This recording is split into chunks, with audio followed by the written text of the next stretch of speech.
Kartini mangrupai nohong anu merjuangkeun wanoja Jawa Raden Ajeng Kartini. Putrina Bupati Jepara Raden Mas Adipati Aryo Jonodrenggoro nunggu melar di Jepara, Jawa Tengah. Kaping 21 April 1878 sanajan gumelarna di lingkungan Menak, Kartini ngarasa teu puas kana kaayaan wanoja Jawa nu masih kakepung ku adat istiadat nu ngabetesan. Tiletik Kartini geus resep maca buku jeung ngalatih diri pikeun ngembangkeun kamampuanana. Anjeunna ngarasa heran jeung teu adil kudu ngalaksanakeun tradisi kawin paksa nu ngabatesan hak wanoja. Kartini ngalaksanakeun perjuanganana ngaliwatan surat-surat nu ditulis ku babaturanana di Walanda. Dina surat-suratna Kartini ngungkahakeun cita-citana pikeun ngangkat derajat wanoja. Anjeunna ngarepkeun wanoja bisa ngalaksanakeun atikan jeung ngabuktikeun kabisana.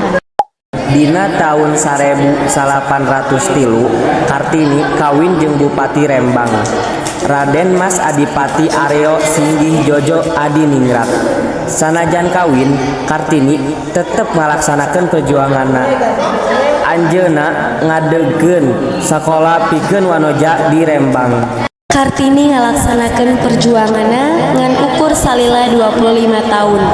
Anjeunna maot dina tanggal 17 September 1804. Alatan komplikasi sanggeus ngalahirkeun putrana nu kahiji nyaeta Raden Mas Soe Salim. Salah sahiji dugaan anu kuat nyaeta preeklamsia.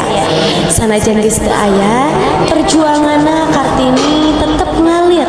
Surat-suratna diterbitkeun dina buku Habis Gelap Terbitlah Terang nu jadi inspirasi pikeun wanoja nu aya di Indonesia. Kartini dianggap salaku pahlawan nasional jeung inohong pikeun wanoja Jawa. Kartini ngajarkeun urang pikeun ngalawan tradisi nu ngabatesan jeung ngalaksanakeun perjuangan pikeun ngahontal cita-cita.